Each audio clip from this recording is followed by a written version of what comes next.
Okay, I'm trying this again, guys. So I'm live on the group, all right, and I'm live on the page, okay?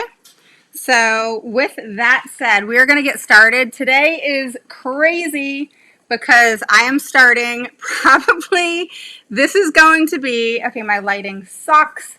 Okay, this is probably going to be my favorite live.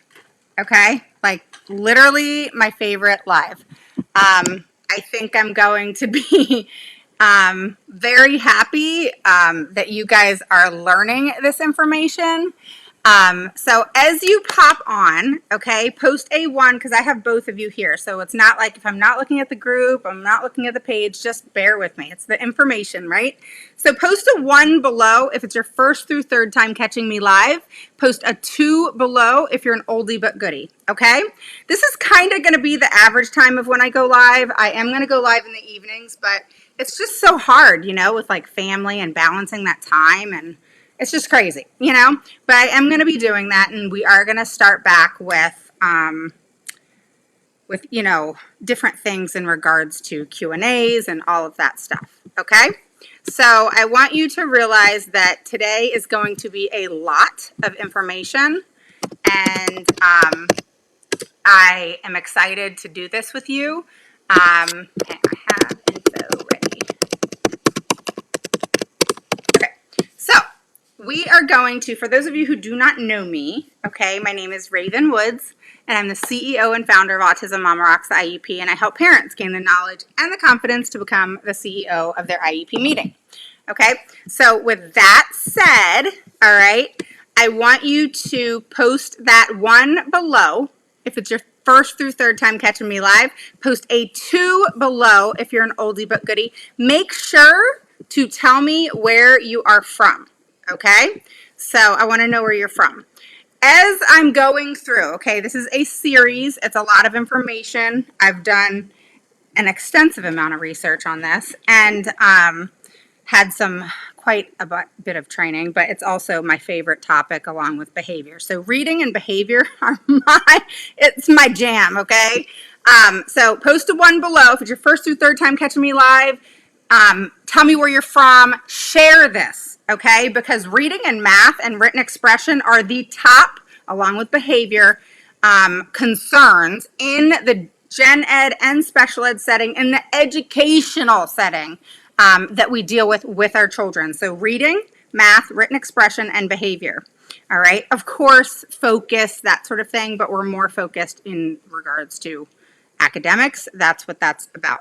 So again, post a 1 below if it's your first through third time catching me live. Post a 2 below if you're an oldie but goodie. Make sure to share. We're going to start back with the giveaways. All right, for those who share, I basically make a tally of who shared. Your name goes into a hat, and I try to get hats based on what holiday is going on that month, and then you win Amazon gift cards and all kinds of different things. So make sure to share this, okay? And then just post share that you shared the video, all right, the live. But this is a hot topic. All right, so post in the chat, all right, how many of you, it's basically like raising your hand. I don't know if there's a raise your hand like thing that you can push, but post in the chat how many of you are dealing with children who are struggling with reading, all right? Now, let me give you kind of a definition there, because I've found that many of my clients that I talk with in the beginning, and when I say in the beginning, when we start working with each other and we talk extensively, you know, reading always comes up. Typically, it's one of the top things, okay? And so tell me if you have trouble with reading. Your child has trouble with reading in any way, shape, or form, raise your hand. Now, reading is not. What reading is not? Fluency, okay? If your child can read a paragraph and they're amazing at reading that paragraph, that is good, okay? But if they're amazing at reading their paragraph and they cannot comprehend what that paragraph was then about, they are not, in fact, reading. Stop believing the school systems when they tell you your child is a beautiful reader and you don't have to worry about anything, that they're working on comprehension. And you'll see that in your goals, you have comprehension goals, maybe a couple decoding goals, but typically what I see is a lot of comprehension goals, but nothing else. And your child is being kind of put into this box, dropped in and left. Bye, see you later, have a nice day, is really what's being done. All right? And then they walk away. All right? That's what's being done to your child in literal terms. Okay? When I go through what I'm going to go through today, and this is going to be a series of every day until I am done. Okay, so when I say that, this is a series that I cannot say, okay, it's going to be a 5-day series, it's going to be a 10-day series. I'm going to keep going until I am done because it's that serious. Guess what the series is going to be next? Behavior, okay? And a little bit here in this reading series is we're going to kind of wrap up in the end with some written expression and how that correlates, and also how math correlates with reading. And we're going to also talk about speech and reading and how they go together, okay? So let's begin, okay, with what teachers need to realize. And this is such a huge thing. There's a couple teachers who said, Raven, you got to go live and teach teachers this stuff, you know, and not that I'm going to be teaching you here live, teachers, you know, being a previous teacher, I'm not. This is just a live for you to kind of get some 411. But, you know, what I have found and what science has found and what research has found, okay, is that a lot of teachers do not realize, okay, that reading is a lot of different things, okay? I'll just give you an example, all right? A lot of teachers are not learning in school many different things, such as, all right, and this is from, and just so you know, this is from science, all right? So this is from surveys from teachers that were taken from teachers by researchers, and also interviews with teachers, and also in-person observation of teachers, okay? And I have my notebook with all of my notes.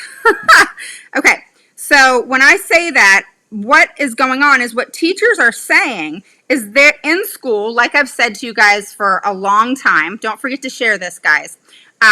What teachers have said for quite a long time is that they are not learning the basics of how the brain learns to read in school.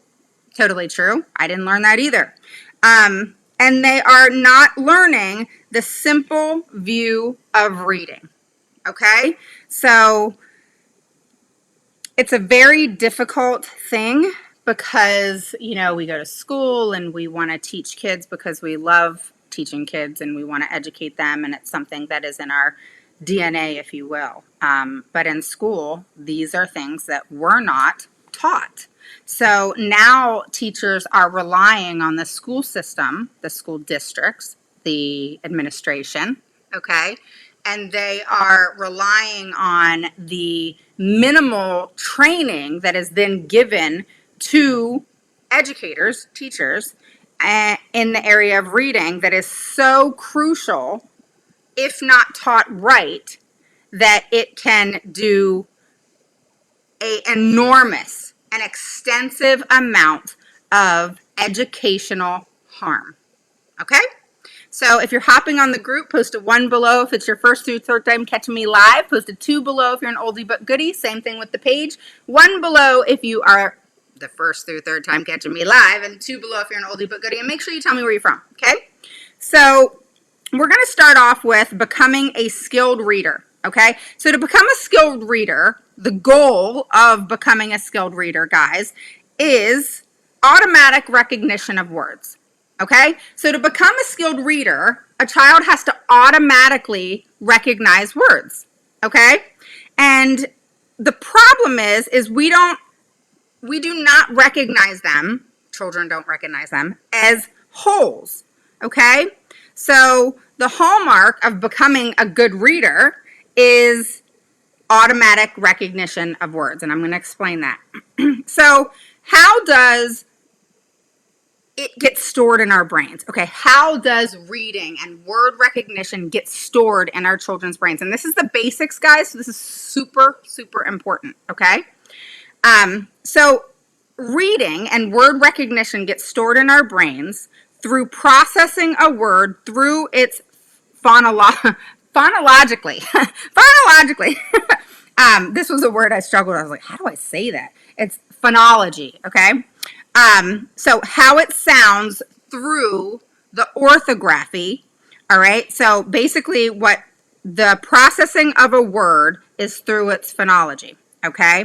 And that's the way in which it sounds. How does that word sound, okay? And through its orthography, which is the way it's spelled, okay? So that is how it gets processed in our brain, by how it sounds and then how it is spelled. I didn't know that a long time ago. Did you guys know that? So I think that's really interesting. All right, so typically developed readers, once they develop the basics, okay, of the alphabetic principle, all right, once your child develops the basics of the alphabetic principle, all right, they only need this a few times to process a word through its phonology and orthography. All right, typically.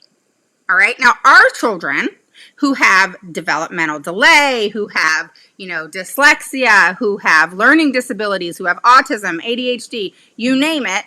Now, a typical child, okay, who learns with the reading and the theory of reading of how it is then processed within the brain is through the phonology of how it sounds and then how the way it's spelled, okay? But then you take the fact that, if a child gets what's called the basics, which is the alphabetic principle, that they only need to see and hear this a few times to process a word through its phonology and orthography, okay? So that's looking at all letters as a whole, all right? So left to right, and they're not memorizing that word, all right? Does that make sense? Post your questions below because I will be answering questions in the end, okay? So I want you to make sure you do that. All right. So another thing that you need to understand is it's basically when that happens, when they have the basics of the alphabetic principle, they only need a few times to process that word, all right, through its phonology and orthography, all right? And that's the left to right and not memorizing that word, not memorizing how it's spelled, and then it's then mapped into their memory, and now on-site orthographic mapping happens, okay? So that is how it's kind of looked at. And then that reinforces the idea, okay, of the simple view of reading, which is critical phonology and orthography, all right? And it's super, super important to understand that this reinforces the idea of the simple reading strategy, all right? So, and that's the sounds of words and letters, okay, that represent those sounds, all right? So the way we know the difference, okay, between house and horse is because we have the orthographic mapped, okay, the orthography, these words suck. So it's orthographically stored and mapped into our brains. Okay, so those words are automatically stored into our brains. So, for example, if you saw a flash or your child saw a flash of the word chair and the picture chair, they're going to process, where the brain is going to process the word chair before the picture chair. Okay? And so that is how the flow should work. Okay? So if they have word recognition and then they have the spelling, okay, and they're able to create that mapping that we just talked about, then they're able to then quickly have the word and the definition and understand what that word means. All right? And this is kind of the background. And they're able to store those words in their mind and are quick and accurate to know those words that are flashed in front of them, okay? So that's super important because the goal is automatic recognition of words, all right? So when you automatically recognize words, okay, you're able to then develop the orthographic mapping, and then you're able to then understand what the words mean. You're able to sound them out. There's so much that goes with that, that when you have that mapping strategy and you have that mapping concept, then your child is able to then have automatic recognition of words, which is number one in any type of reading, is the recognition of words. All right? If your child does not have the recognition of words, they will never be able to read. Never. Okay? So your child must have the automatic recognition of words in order to read and comprehend what they are reading, not reading fluency. Reading fluency is the ability to read words, okay? But it is not the ability to do anything else. Fluency is necessary, it's needed, it's in the areas of reading. It has to be gotten, it has to be accomplished, it has to be mastered, yes. But it is not important if your child does not have the basics, all right? And they're not able to develop the concept of reading from the basics to then transfer that into being a fluent reader who then comprehends what it is that they're reading, okay? So again, if you're on the, let me click this so I can see who's live here. So if you're on the group, make sure that you, let me see. Okay, here we go. Make sure that you tell me where you are from. Post a 1 below if you are an oldie but goodie. And make sure you say hi over on the group, okay? And if you are over here on the page, make sure you post a 1 below if you're an oldie but goodie, and post a 2 below if you're also if you are going, I don't know what the heck just happened to my live on, that is so weird. Hang on one second.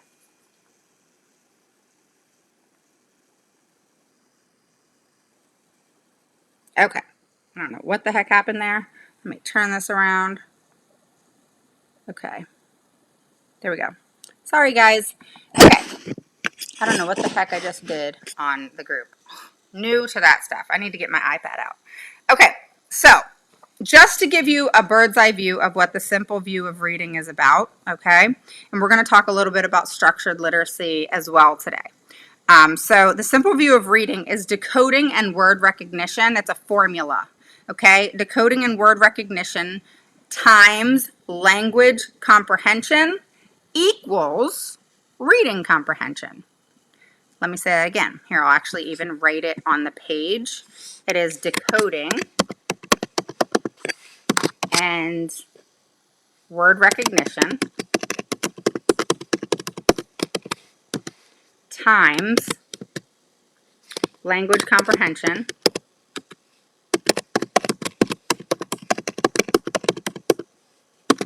equals reading comprehension.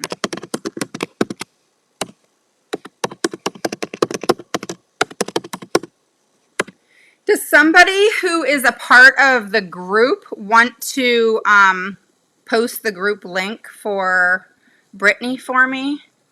Okay, all right. So the thought process, we're going to keep going through this, all right?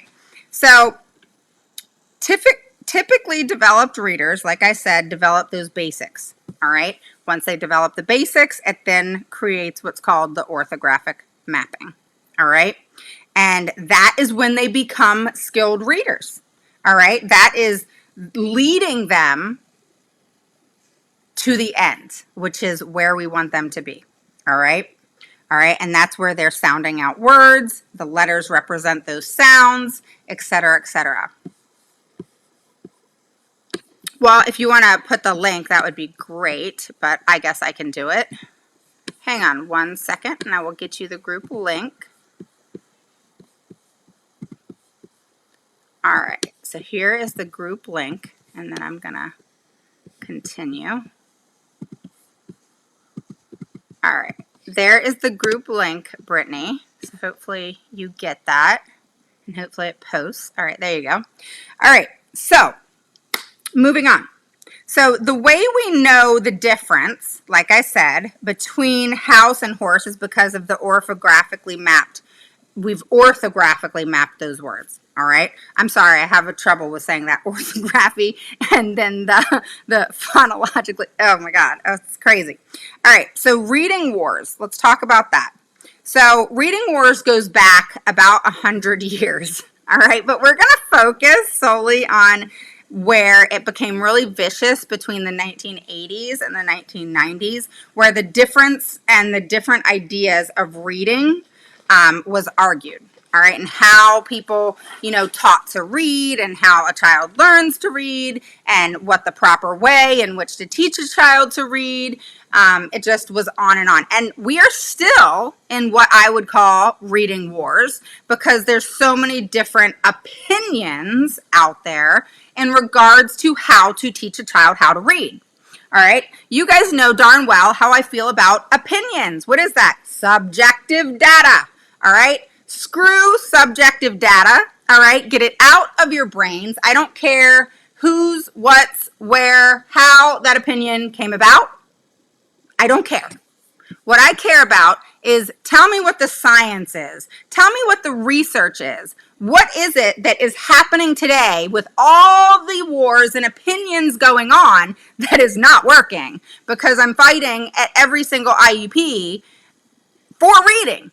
All right. And, even in my, my 9-hour IEP that I had on Friday, that is where I brought this up and I went into detail on the science of reading and how there's, so much, research on it and peer reviews and science.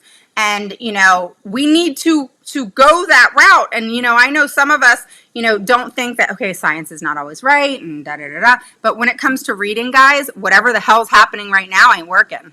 It is not. And however it is that the teachers are teaching in school is not working in regards to reading for most of our children. Do you know less than 40% of the United States, 40% of students are learning to read?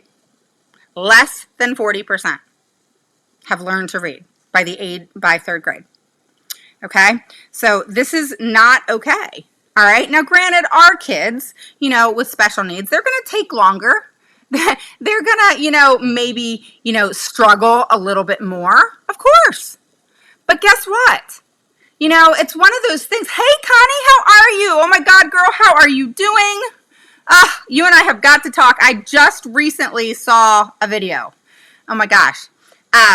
We have got to talk. But I'm so glad to see you on here. So, it's a big problem today because, and the thing is it's not the teacher's fault, okay, that they didn't learn how to teach reading in school. I didn't learn that either, okay? And it's not the teacher's fault that teachers get paid shit and the fact that, they have to depend on the administration to pay for training because what teacher wants to spend all of their hard-earned money that they should get triple what they get paid, just like nurses do. And so instead, they're relying on administration to provide the much needed training, not 40 hours, okay, that schools want to teach. No, that is not training. That is, hey, let me just give you an overview of this so that you can digest it and have an idea of what it means. That's what that is. But do you want somebody teaching your child with 40 hours? You can't even become proficient in that. Practice makes perfect, right? So when you have a training, let's just take Orton Gillingham, okay? It's a year's training that I had to do to become a direct one-to-one reading instructor, which I do not do, but I have the training. I did it for my own child and my own personal reasons for her. But I in no way teach other children, but I am certified to do direct one-to-one instruction. And, that was 1 year for just a training. all right? You qualify by you just have to have a bachelor's degree, doesn't matter in what, and you have to be able to put forth the experience in practicing what you are doing. And that can be with your own child, okay? So don't think that you have to be a teacher to do that. So if you have children that are struggling, that's something that you can possibly think of, and, you know, is a great program. But getting back to this, the number one thing that you have to learn is phonics. All right, so the idea of phonics is to pay attention to sounds. So let's go back for just a second. All right, so what is orthographic mapping? That is the sounds of words and the letters that represent those sounds, right? So phonics is the idea to pay attention to sounds, all right? And so I always say when I go live, I talk a lot about reading, even in just my general lives, because it's so huge.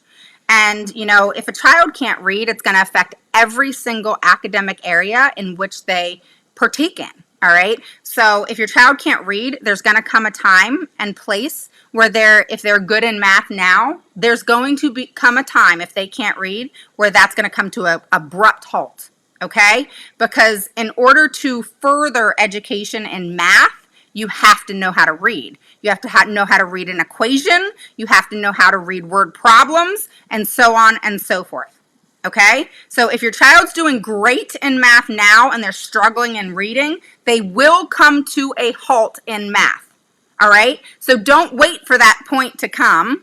Address the reading now.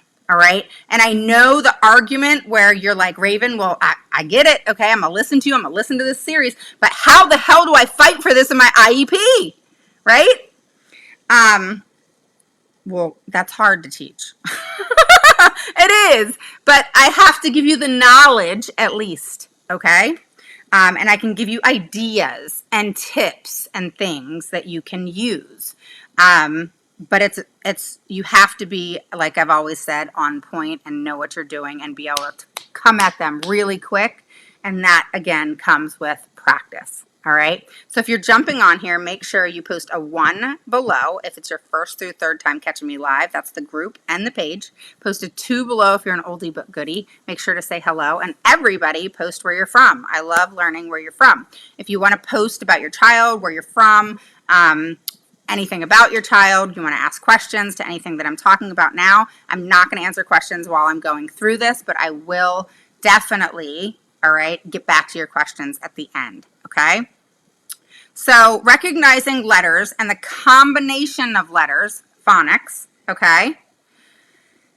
You build up to the whole words from that. You build up to sentences. You build up to paragraphs, and then what? Full text, right? So phonics, all right, is the idea to pay attention to sound, all right, and to recognize letters and the combination of letters, and then you build from that up to whole words, sentences, paragraphs, and full text, all right? Now, that is one of the arguments, okay, in reading wars. All right, so without phonics, your child's not going to learn to read, okay? They are not. They are not going to learn to read without phonics, all right? So it's super important that you definitely focus on phonics, all right? And that the schools focus on phonics, which they don't. So let me get there. All right, so number 2 in wars is whole words, all right? So that's when they'll say, look at this, say this model. Look, say, which equals, all right, so basically it's read words by wholes, all right? So look at this, say this, read the words by wholes, all right? To become a skilled reader who knows how to memorize what they see, all right? So if you're looking at the whole word and it's the approach of look and say, and that's a model, all right, then they're basically reading words by wholes And that is the approach to becoming, thought process to becoming a skilled reader based on memorization. Okay? So in the 60s and 70s, all right, language reiteration was another form, okay, of teaching reading. All right, and it's still done today. All right.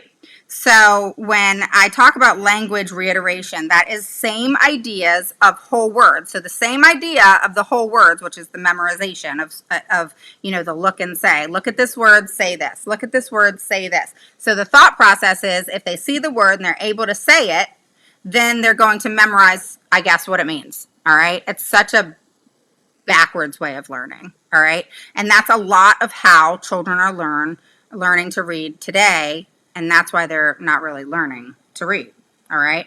And they're unable to comprehend because if you're memorizing something, you're memorizing the word, not necessarily what the word means, all right?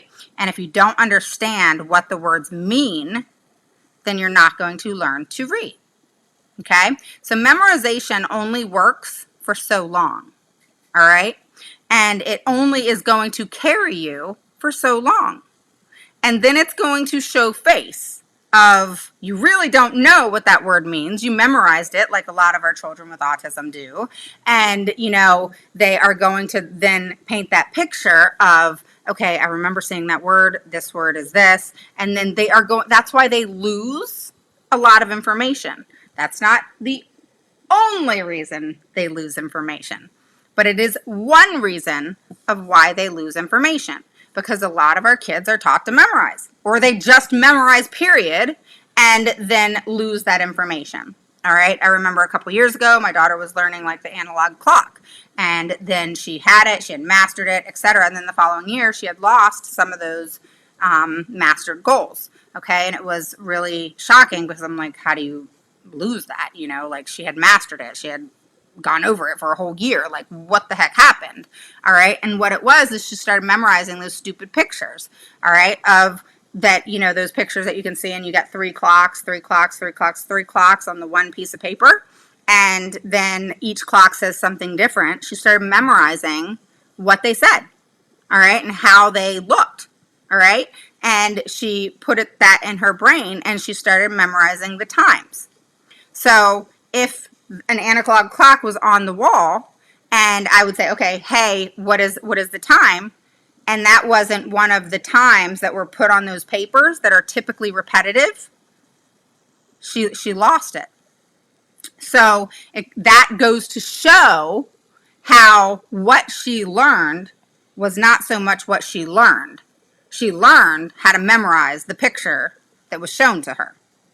But if in random, okay, and that's why I say on IEPs, when you want your child to do something on an IEP, all right, and it's for the purpose of mastery or in a goal, etc., and that's behavior and academic, even services, OT, PT, speech, it always needs to say across all settings. You never want your child to learn something just for the speech therapist, or just for the math teacher, or just for the occupational therapist, or just for the reading specialist. You want your child to learn and then be able to carry that over into all educational settings and home. Okay? So that is where mastery comes. Not that they have accomplished something at a given time with a given person. Okay? So that is why observation to me by the person that is implementing the academic area or is doing direct one-to-one, whatever, that is why observation means absolutely nothing to me, because all it is an observation of what you taught my child at that moment and how they're performing for you. Okay? Because you talk a certain way, you teach a certain way. They memorize all of that stuff. So if I don't teach that way, I don't talk that way, I don't implement things that way, then guess what? That child's not going to perform for me like they did for the person at school. So that is why, guys, you'll see one thing at school, they'll say one thing, and then you'll see something at home, or vice versa. Okay? Because how a child with special needs is taught, many times, not always, but many times, they memorize how they're learning from that one person. And if that one person, for example, is giving them prompts, that's why in IEPs, I always limit the prompts to no more for mastery to 2. Not 3, 4, 5, 6, 7. That's not mastery. You can have 2 prompts at your annual. That is it. Preferably 0. But if they need prompts, no more than 2. The goal is to challenge the child. The goal is for the child to master what it is they're learning. And if they're having 3, 4, 5, 6, 7, 8, 9, 10 prompts, they're not mastering the skill. Okay? And then what you want to know is, what do those prompts look like? I ask that all the time. All right? So post below in the comment section, what do prompts look like for your child? Or do you not know? Okay? In your IEP, does it specifically state a verbal prompt, a physical prompt, a visual prompt? That's key. You have to know that. All right? I like verbal prompts best. Visual prompts are good as well, but can be memorized. All right? And a lot of children have visual processing disorders, so they're not going to fix it in that area anyway. All right? That area is probably not going to help them. So a verbal prompt is still a way of processing, okay? Can still, relate to processing disorder, working memory, and so on and so forth. However, they're going to be working with verbal prompts a lot more in life. Again, the end of the goal of IDEA and for you and for everybody is for our kids to do and be the best they can in today's society once they get out of school, and be able to function as best as possible, and knowing the things that they know and how they are interpreting life and things that are happening daily, which is daily living type activities. Those are things that are important for your child to learn, to do, to implement, and it's important for them to really focus in those areas. So when your child is learning and not learning across all settings, is not really learning. Okay? And if your child is reading fluently, but not comprehending what they're reading, they are not, in fact, reading. All right? I had someone the other day, last week, say, yeah, my child's really struggling with reading comprehension, but she reads beautifully. Okay, let's process that. So I said, I think you and I need to talk about your terminology. And she said, okay. And I said, what I'm hearing you say is your child reads beautifully, but she can't comprehend. Is that correct? Yes, that's correct, is what she said. Okay. So I then say, your child can't read. I tell you guys straight up, because guess what? The problem's not going to resolve if you guys don't know the truth. Stop listening to the schools. I was told for years. She reads great. She's reading really, really well. She's doing well. I'm impressed. She's improving. She's making, progress. And every year I remember seeing on the IEP where I was bitching in parent concerns about reading. And there came a point in time, you know how life gets busy. You know how it is. I went through 6.5 years worth of hell of dealing with my child's IEP. And I realized one of my biggest mistakes was all those pet peeves that were irking me at, show you what, that were irking me, all right, in what she was learning, how they were saying she was progressing, because I kept questioning, what do you mean she's progressing? And I would even say that. And I just got caught up in what many of us did, was believe in the bullshit. All right? And even though I was confused, I just believed it. And the rest is history. And it was a sad day when I realized at a certain age that my daughter was at an unbelievably low level of reading. And before I continue, the thought process with reading, guys, dependent on how impacted your child is based on their disability, is to understand that there's a point where your child ends in reading. For a child that's impacted possibly significantly, you know, I always say, let's get our kids to a 8th, 9th grade level, right? And if they're at that 8th, 9th grade level, then okay, cool, we're in a really good place, and you know, my child can function from here forward, and we are good to go, right?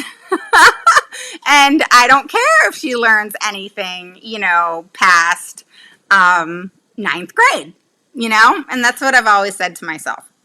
And just, you know, recently, you know, with her being where she is now at Linda Mood Bell and seeing the progress that she has made in just a 10-month period, which, by the way, was a year, I'm like, oh my God, everything that the school told me of where she was, how she was learning, how she was making progress, you know, how, like what areas she was making progress, you know, what they were working on, all the things that I looked back at and saw in, you know, some of the BS data that they showed me. I wish I knew more of the BS I was being told. And, you know, when I started picking up on things and realizing things were going wrong was when I realized that paperwork had been tampered with. And not only were they copying and pasting, but they were repeating goals. All the things that I do now with you and fix and make right, you know, was done to me. And, you know, I remember, you know, catching them, you know, tampering with the documents and them admitting it on recording. And I remember catching the director of special education saying, yeah, we know that reading wasn't provided with fidelity. We know that we failed, that, you know, things weren't being implemented at all. I mean, and I could go on and on.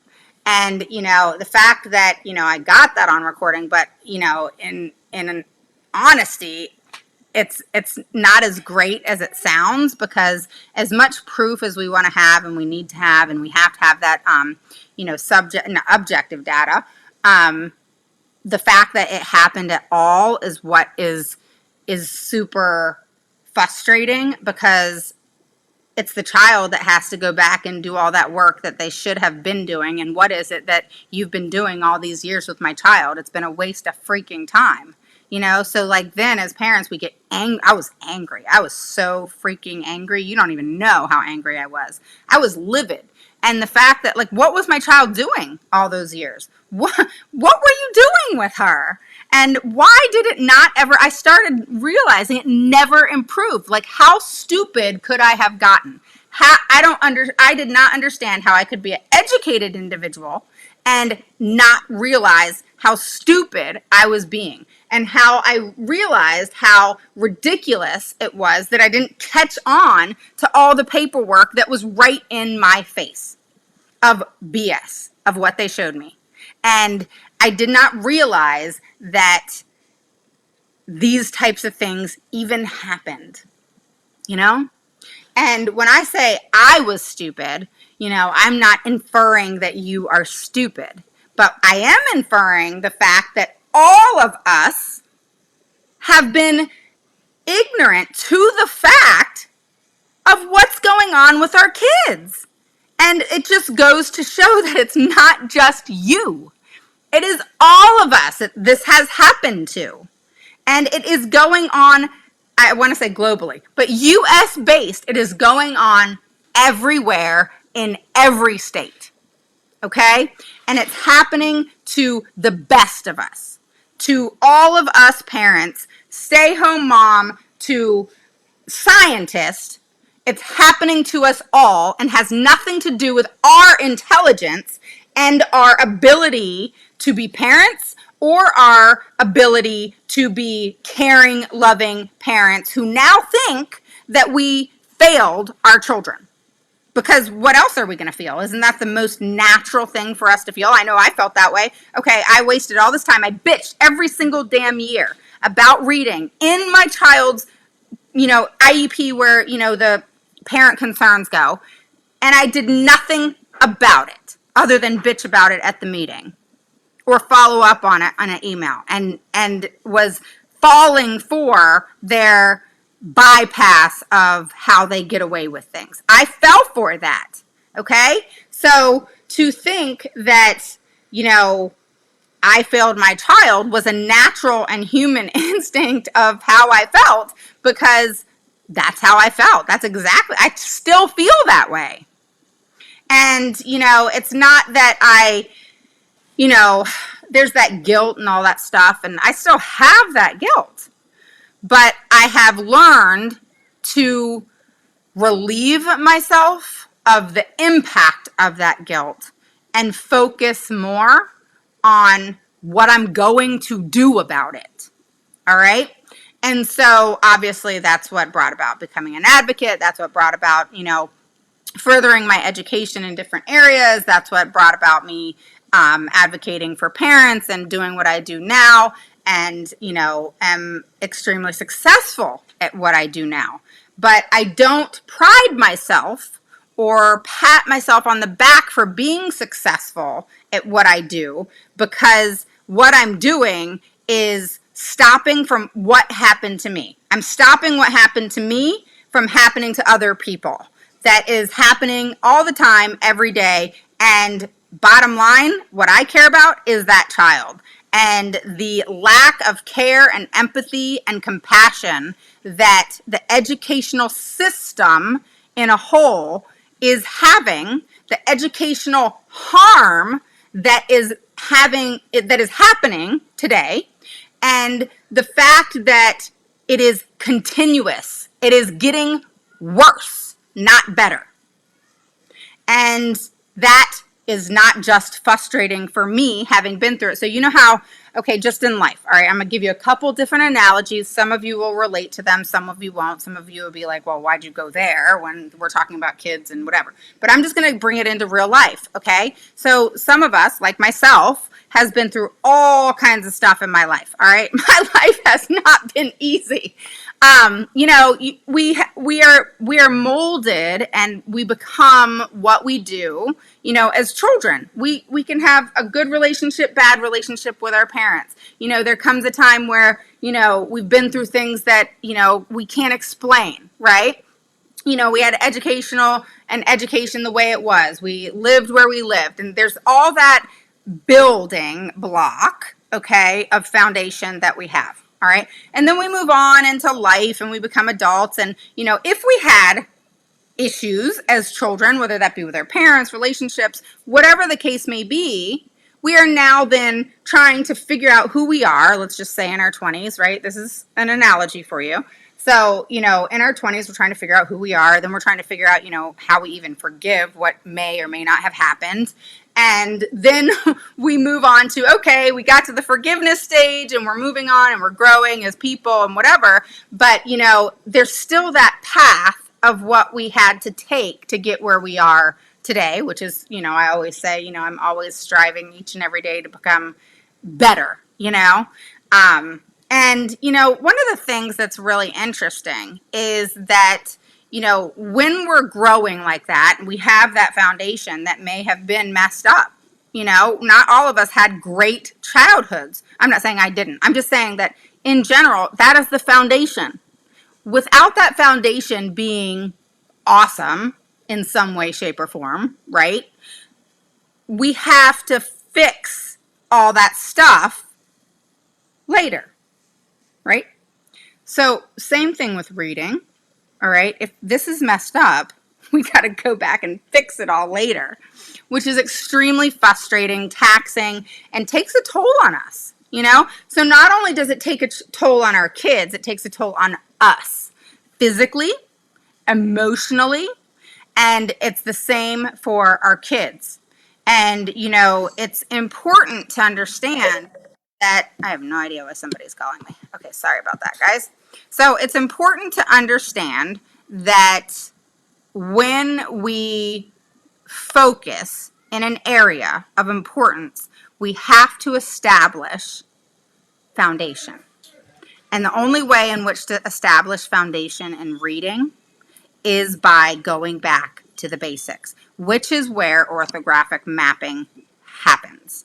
All right. Orthographic mapping is so imperative to the success of your child, and that recognition of words and understanding what those words mean.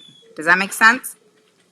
So that is crucial, crucial, crucial. So let's continue. You hear every time I come live, Rocco cries. Let me go get him. Hang on. All right? All right, buddy, you're going to go outside. Come on. Come on. Come on, come on, come on. Go. Go, go, go.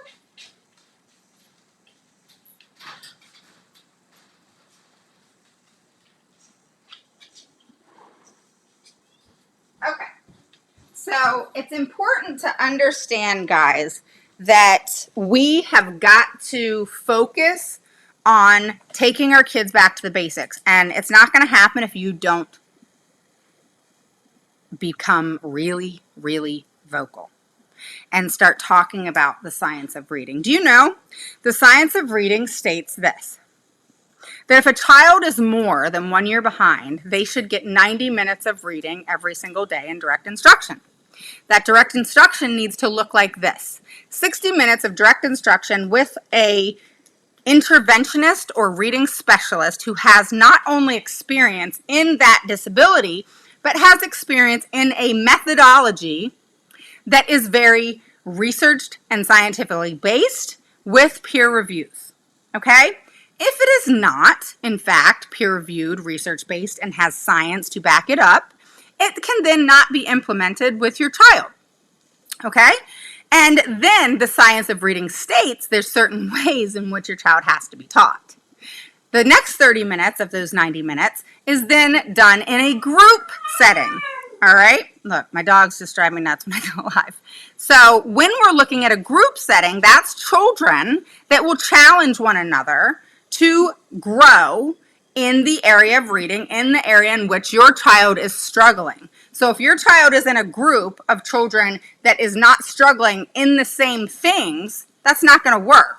So it's very important, and what I do is I always say it has to be 5 children or less, and it has to be very specific to that child's needs. I want to know that that child, and it's going to be put into the IEP, that that child or children, the other 4 children, are basically termed as children that are equal to almost or in the same area of difficulty, disability, and struggle than that my child is in.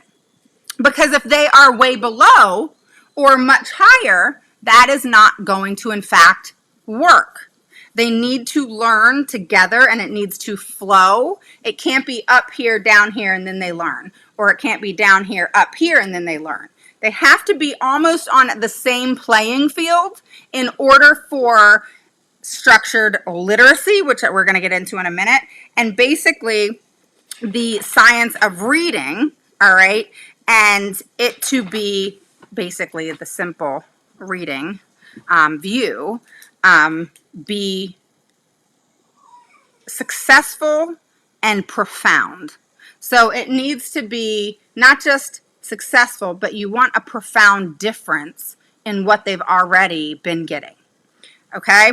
So let's move on. So we talked about those 3 areas, right? Of, we finished up with language reiteration or iteration that happened in the 60s and 70s that kind of backs up and is mirroring whole words, but, which is the memorization, but it includes the ideas of whole words, but has differences like learning to read and write a language so it thinks like this, all right? So language iteration is the same idea of whole words. However, the difference is they think, all right, the learning to read and write is similar to learning another language and similar to speaking another language, and how that should come naturally to our children, and with that exposure, lots of text,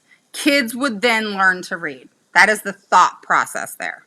All right. So word and whole word understanding, which is really memorizing. All right. And then understanding, you know, how learning to read and write a language is similar to learning to read and write and learn a foreign language, which is absolutely incorrect. All right. So we're still in this fight, this reading fight that I think we'll be in for many, many years. But all the research shows that phonics is critical, but it is not the only thing a child needs. But all good readers have to have phonics skills, okay? So Mark Scuttenberg, all right, he is a cognitive neuropsychologist, okay? Ready words are over, science lost, okay? That's kind of his quote. Ready words are over and science lost. All right, so reading words. Reading words are over and science lost, all right, is what he's saying. So reading words are over and science is lost is basically what he says, which is very true because we are not using science anymore. And I know that people say, oh, science isn't always right. And it's Seidenberg, Seidenburg. So it's Mark Seidenberg. So if you want to look him up. And he's genius, and you know he is very fluent in the simple view of reading and the science behind it and how it should work for us. So I'm going to still talk.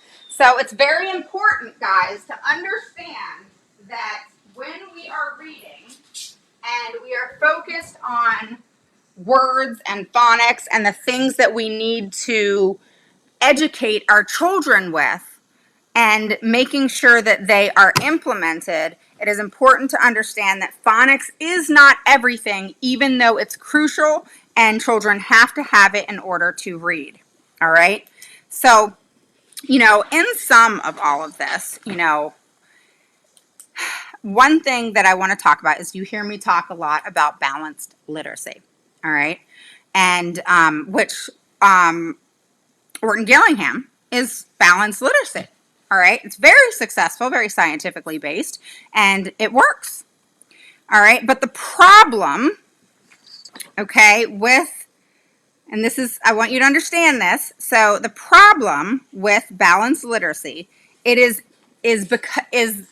given all at once. All right, that's probably a better way to say it. All right, so when any type of education, academics is thrown at you all at once, what happens? You're like, you know, and you're just trying to process it all. And that's to any normal person, you know, and normal meaning just in general, anybody. All right. So now you take a child with special needs. All right. They're in that norm. All right. But they have difficulty, more difficulty than you or I. And they're thrown all of this information all at once. And they're supposed to, I guess, process it, with most of them having processing issues. All right. So it's whole language with a little bit of phonics. All right. And, you know, it is taught, all right, in a mimic what the experts do, all right, versus a series of steps to become an expert. Okay. So instead of mimicking what the experts do, give somebody a series of steps, kind of like I talk about, you know, it's like climbing a ladder, you know, climbing stairs. Give someone a series of steps, and just steps in general, all right, to become an expert at what they do versus them mimicking or memorizing what is being shown to them and given to them, all right? So reading basically in whole needs to be broken into parts. All right. It never should be given in some big ball and just thrown at you. which is why it's so important to have that orthographic mapping, which is the sound of words and then the letters that represent those sounds. Without that being taught first, your child is not going to learn to read. And they're definitely not going to be able to learn to read with that quick wit in which is so important because let's go back to the goal. Becoming a skilled reader, all right, they have to be able to have automatic recognition of words, all right, not read fluently, all right, nothing else but the automatic recognition of words, all right. That's why you'll hear me talk about vocabulary and understanding words, all right, and being able to sound words out, understanding what words mean, being able to paint a picture of what those words mean, okay? So if we're saying cat, or we're saying hat, or we're saying dog, or we're saying ball, or whatever, all right, they not only need to know what those words are, B-O-B-A-L-L, look, I can't even spell, B-A-L-L, or doll, D-O-L-L, not only do they need to recognize each and every one of those letters, but they need to understand each of those words, all right? And then they need to be able to paint that picture for themselves in order to be able to create that mapping and that automatic recognition of those words, okay? So we need to look at how are the educators that are teaching your children to read. If your child is having difficulty, all right, this is such a hard topic to teach. Oh my gosh, I'm realizing that this is a really hard topic to teach. Like, I can have all this processed information in my head and be able to fight it in an IEP, but to teach it is difficult. So, okay, let's just take that for it. I'm going to run with that for a second. All right, so think about how I'm telling you, okay, teaching how reading should be taught is difficult. I'm telling you that it's difficult. So if it's difficult for me, all right, to explain the science, explain where your child has to start, explain why it is they have to start here, and all of the technicalities that go with reading and the foundations and so on and so forth, all right, if that's difficult for me to express and get out when I have no problems expressing myself, all right, that goes to show you how difficult it is now for an educator to teach it to your child, and then they learn it. Does that make sense? So not only, and make sure you guys are posting your questions, post a 1 below if it's your first through third time catching me live, post a 2 below if you're an oldie but goodie. Make sure you ask your questions. I'm totally open to that. I want you guys to ask questions. I'm trying to figure out on my phone if it's working. All right. But what's so important, guys, is realizing how difficult it actually is to teach a child to read, let alone a child who has a disability, any type of disability, maybe just a reading and learning disability. So a learning disability, reading, dyslexia, it could be math, it could be anything. They could just have one area. I was just talking to a friend about this today, that her child does not have like a reading in some learning disability, but she has a learning disability in one certain area. All right. So her daughter could have a 504 or even an IEP just to address that one specific area. All right. And so that's important because we have to support our kids where they are, right? Meet them where they are, and also support them in accordance to where their struggles are. And then figure out, where is that struggle coming from? What is it stemming from? Where is it that we need to start? Where is that foundation? And a lot of times, to be honest, that's very hard to find. So we have to always start at the beginning and then build. So if they go quickly, awesome, we know that their foundation was a little bit higher up.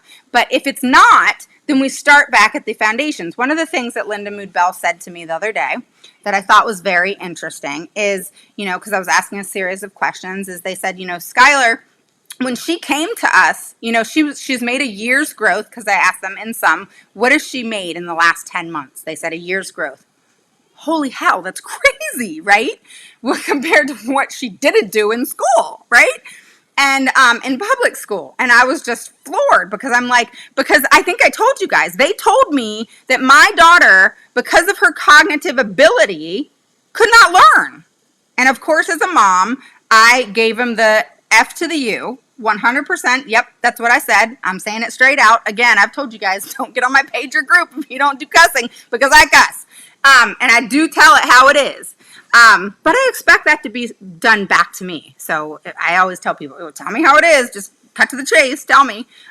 Don't circle around it. Just tell me what's up. But, you know, it's true. I totally told the school that. 100%. I said, screw you.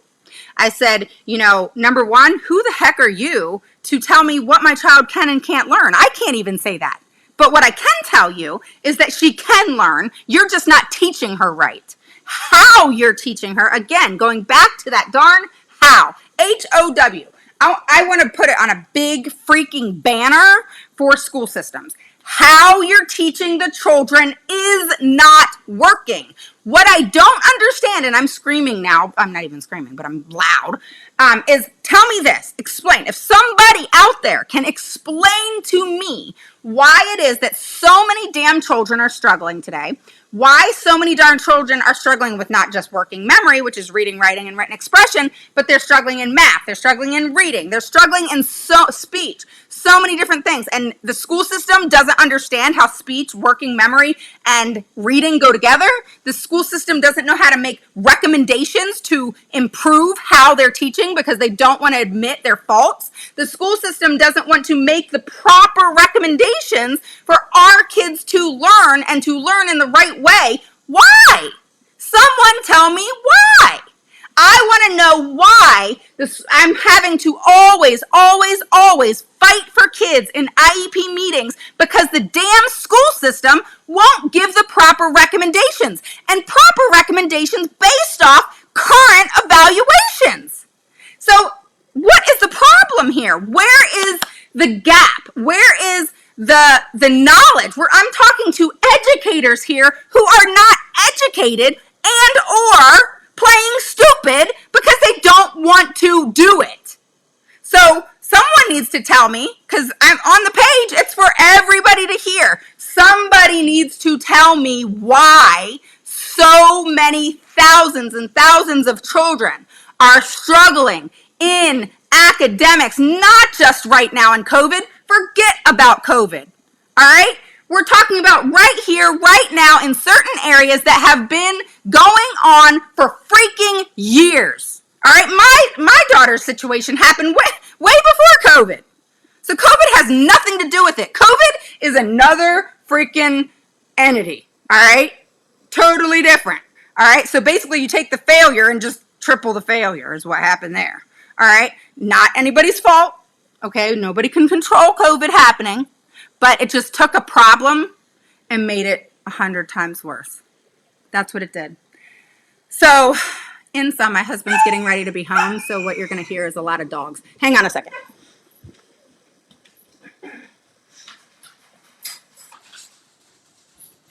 Okay, so you're going to hear the dogs bark because my husband's home. It seems like I go live like right when everything happens.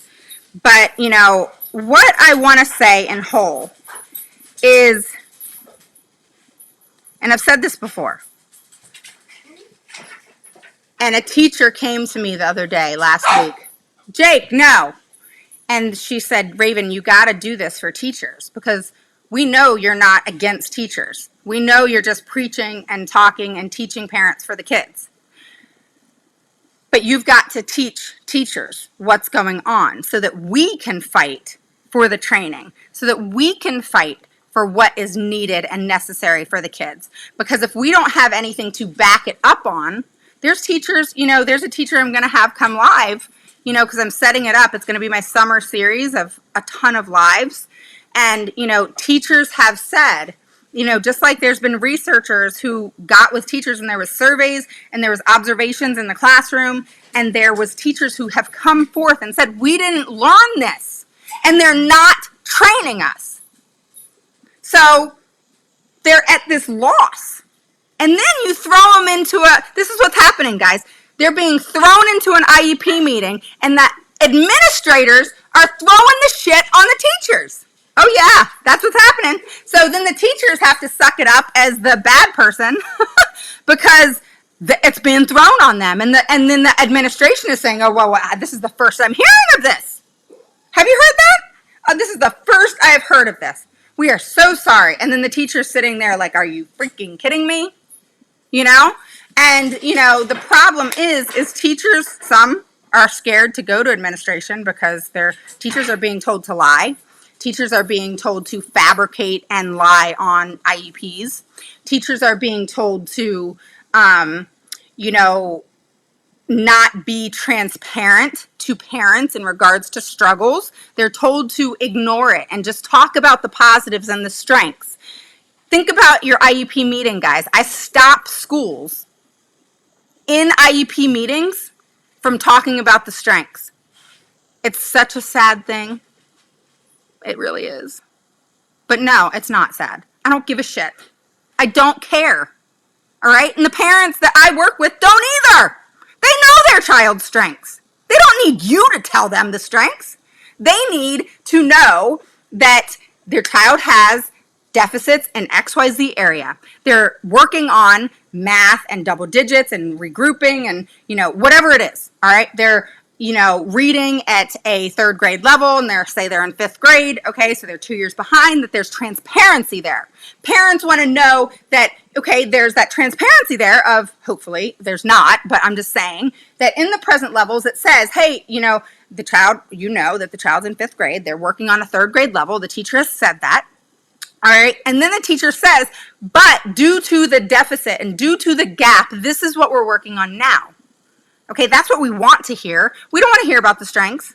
All right. And funny enough, a lot of strengths that I hear about, oh, the child likes to eat. I had one that said the child likes to eat granola bars. I had another one that said they like recess and they like to go down the slide and swing. I had another one, there's so many different things. Like, it's almost humorous as to why the hell would you put that in an IEP? Because that's not what the IEP is about. The IEP is not about the strengths that my child has. I know what my child's strengths are. I do not need a teacher, administrator, or anybody else telling me, the mother, what my child's strengths are. Thank you very much, but I don't need it. I don't need that information. I don't need you to tell me that information. So teachers, educators, administrators out there, please know, I understand you have to talk about strengths. I get it. But please understand that if I'm ever in your meeting and in an IEP meeting, you're going to hear me say, skip the strengths. And the parent's going to then say, yes, skip the strengths. We know the strengths. We don't want to hear about the strengths because you guys want to talk about the strengths for 30 minutes and then talk about the weaknesses for 5. No, not going to happen. Not going to happen. So parents, okay, pass it on to another parent. What is it called? Pay it forward. Tell another parent, do not allow the school system to talk for 30 minutes about strengths and 5 minutes about the child's needs. Pay it forward to one other person and get it out there. It happens all the time. And then guess what? Your IEP time frame and time is going and ticking. And guess what? You get to the needs and time's up. Meeting over. Happens all the time. All the time. And then what's happening is that need is just growing. That need is just getting bigger and bigger and bigger and bigger and no resolution because they want to bullshit you the whole time. Very few IEPs. Okay, the funny thing is on Friday, my 9-hour IEP, the best part of the meeting was when I had them at the point where they could say nothing. Crickets. Okay? When I said to them, they said, well, we don't have data on, the fact that the child needs, a reading specialist or direct one-to-one instruction. I said, I know, because you don't have data. That's even worse. So you're telling me that because you don't have data, because you chose not to take data, that you feel that the child doesn't need reading instruction and direct one-to-one reading when the child's 3 years behind? Is that what you're telling me? Please help me understand that. Because if not, this is what you're doing. And guess what? They did. And, don't tell me stuff like that. I'm way ahead of you. Way ahead of you. All right? I feel like sometimes, I have not. But I sometimes feel like I've heard it all. I even tell my husband, look, I'm going to call him out on frickin' Facebook. But I even tell my husband, you want to know my number one pet peeve? And that could be from a parent. It can be from someone I know, like personally. It could be from the IEP team. It could be for anybody. Do not bullshit me. Because I don't ever take somebody's word as at face value. I always do my own homework. I always research. I always am learning more. It's the same thing as like, if you're saying sorry, don't freaking say, well, I'm sorry, but had this not happened, then it wouldn't have happened in the first place. I don't give a shit. If you're going to say sorry and nix it. Done. Say nothing more. You're sorry. Leave it alone. Because no matter what the situation is, and this is what we expect from the school, no matter what the situation is, no matter what happened, transpired, who was in the way, who partaked in that situation, guess what? It's already happened. So let's not post blame. Let's just own what is and move forward. I don't care whose fault it was. I don't care if you want to blame it on this person or you want to explain this or explain that. Because guess what? It's not going to recoup the reading my child doesn't have. It's not going to recoup whatever it is that went wrong. Why would I want to spend wasteless time discussing something that is not going to make a change in my child's education or in life? Don't waste my time talking about stuff that doesn't matter anymore. Talk about facts. Say you're sorry. Do what you got to do. Own your stuff. Move on. And just let things be simple. Right? So another thing in summing things up is the teaching of phonics, incidentally,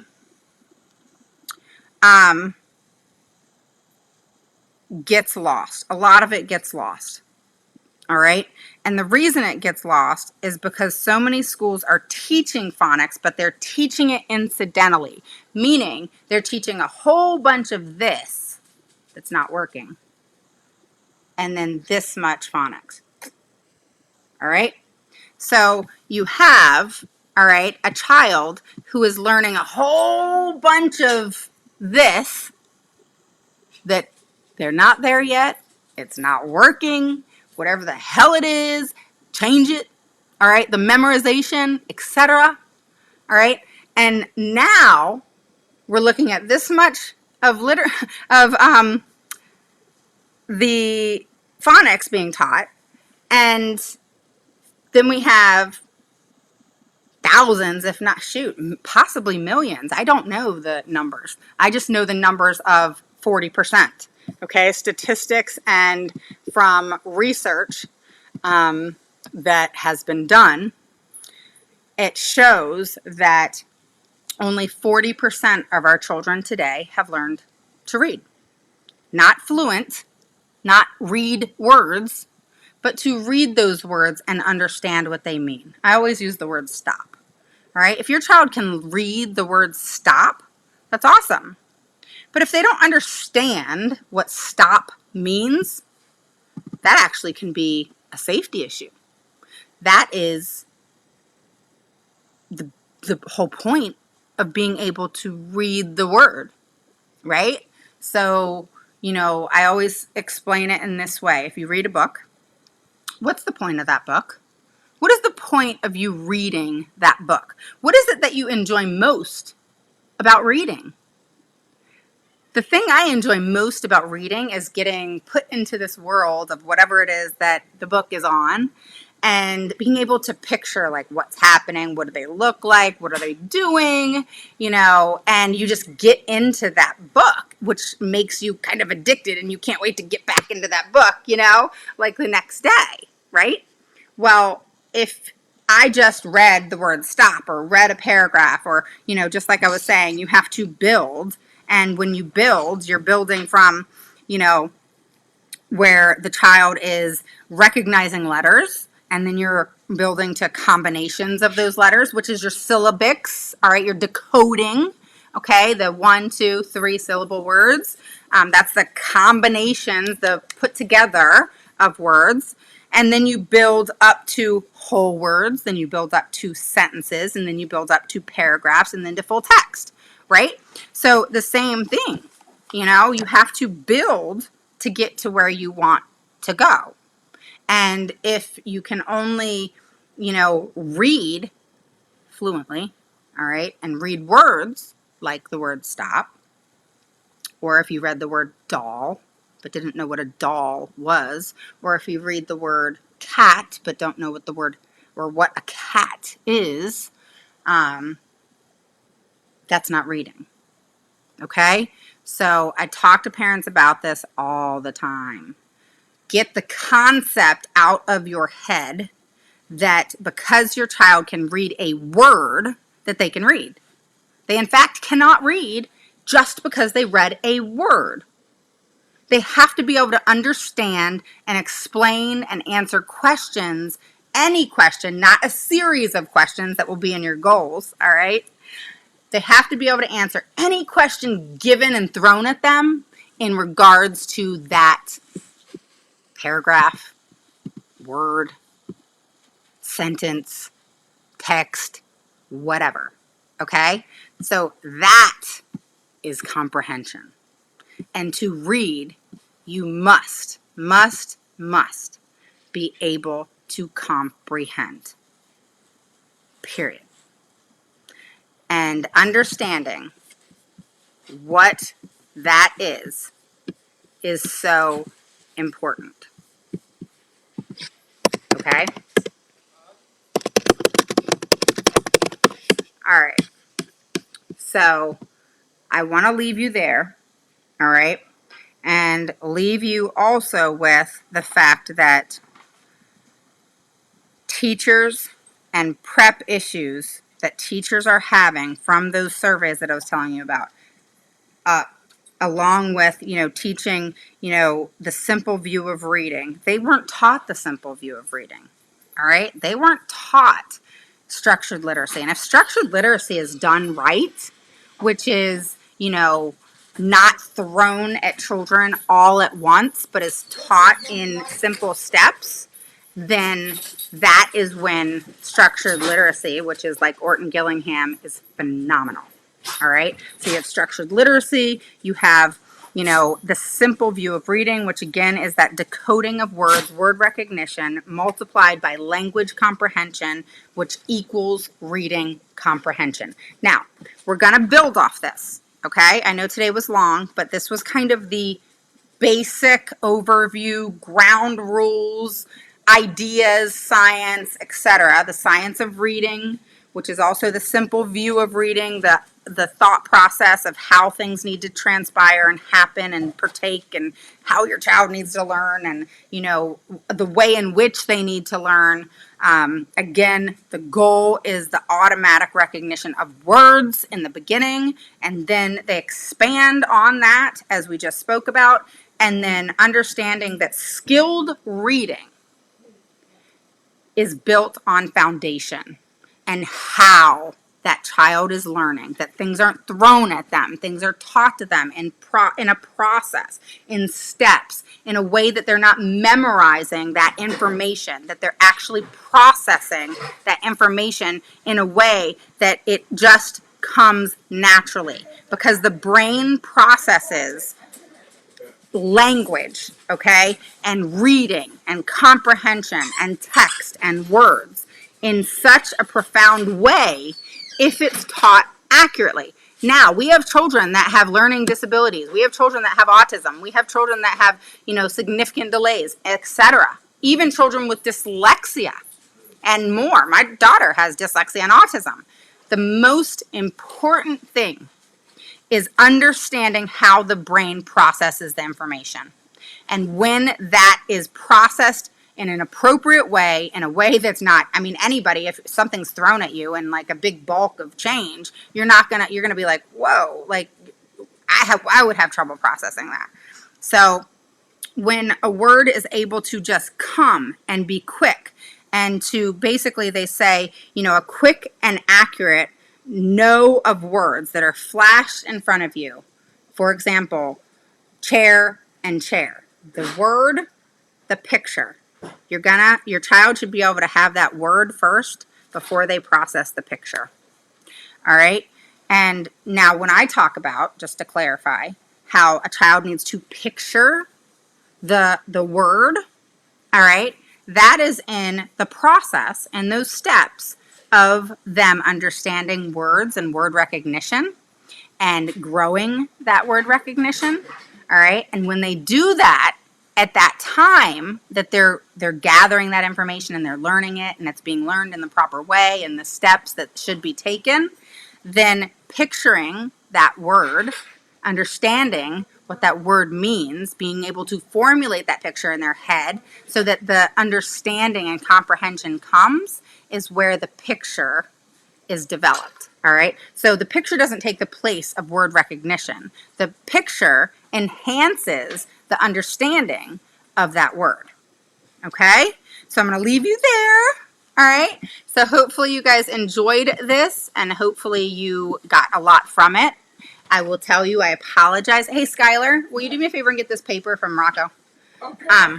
So what's really important, what I want you to understand is that this is very difficult and is going to be right here, Sky, right here. Look on the floor. It's going to be a very difficult series, especially for me, because I want to make sure that you understand it, because you're going to then have to know how to go deliver it to your teams. All right. And you want to be proficient in that. All right. So if I can improve anything, if I can explain it in a better way, if I can clarify it in a better way that will help you, please don't hesitate to post below in the group and in the page, please. Okay, because what's imperative here is not that I'm teaching you the things that aren't being done right, or that steps have to be taken, or the how is important and what the basics are and the foundation. I can preach that forever, but if you're not processing it, then we have a problem. You're not learning it, right? And it's very difficult to understand. So I need you to ask questions, and I want you to ask questions. It's not going to, huh? You have some, please? What? Chocolate. Not yet, after dinner.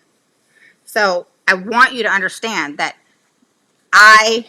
it took me years to understand this, all right? And I'm still learning, all right?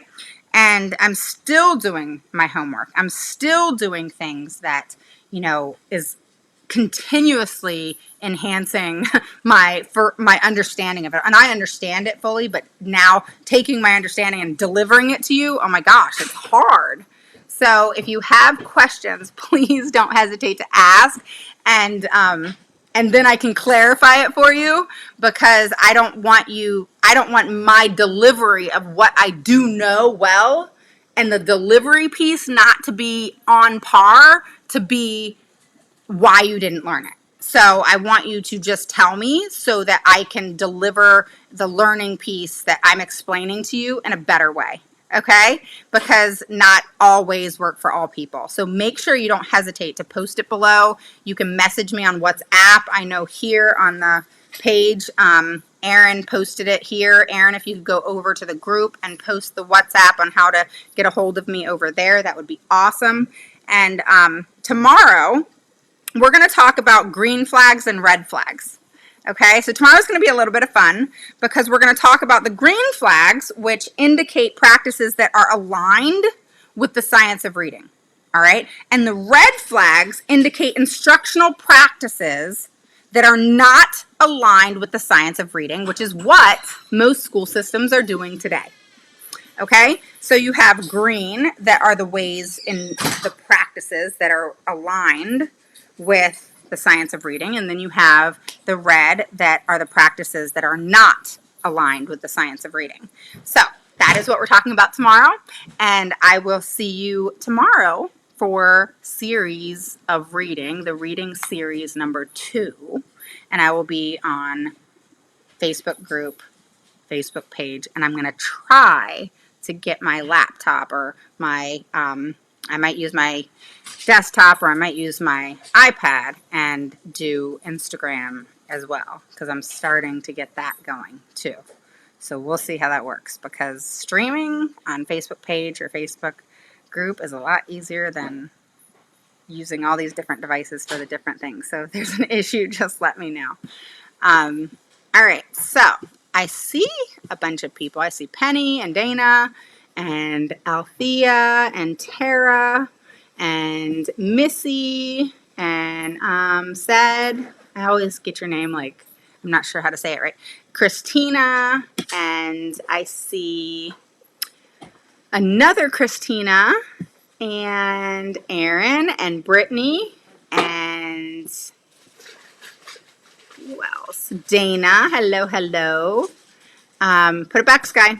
And Nikki and Amy and Sabrina, Cheryl, Jess, hello, hello. And I see Myrna and Del Franco and Insane. Am I saying that right? She says goals related questions. I see teacher is only language arts, reading only, and math goals. There is no mention about writing, social studies, and science. I can't really answer that because I don't know what your IEP says, so sorry. You're welcome to message me. And then I see Cheryl. Hello, grandma of two. Hello, hello. And then over here on the group, I have Connie. Oh my gosh, girl, we have got to catch up. Goodness gracious. And then we have Terry and Autumn and Nicole. Sorry, guys, my dogs are going crazy.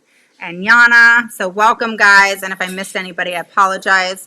But definitely catch me tomorrow so we can talk about the green flags and red flags of reading. Remember, instructional practices and the methodologies in which a child learns how to read is imperative. And it's going to make or break if they ever learn to read. All right. And then red flags are those instructional practices, and instructional practices are the methodology of reading, the reading instruction and the methodology and the science and the peer reviews and so forth that are used by schools to basically help them, all right, in supporting that science is backing up what they're doing, all right? And you have many different programs out there, all right, that are just not up to par. Fontes and Pinnell being one of them, okay? There's different assessments that are being given to test your child's reading, like iReady, and, you know, just there's so many different ones. I could name them all day. And, all right, someone just said something. Hang on. You basically, it's just really frustrating at how schools are using what I would call half-assed, scientific-based reading methodologies that are not working and have not worked in years and don't have recent science and research to back them up. And then they focus in one of those steps, one of those areas, versus all the areas that need to be covered in order for your child to learn to read, starting with word recognition. Okay, so we will talk about those green and red flags tomorrow, and I will talk to you guys later. See ya. Let me see. Okay. I just turned off the group, and now I'm going to go off the page, guys. So I will talk to you soon. Thanks, Erin, for posting stuff. Thanks, Cheryl, for saying that. I appreciate it. And yes, Jess, I mean, we all wish we knew. We all do. So we're all in that same boat. So don't worry about it. We're all going to get on track soon, right? All right, I'll talk to you guys later. Bye-bye.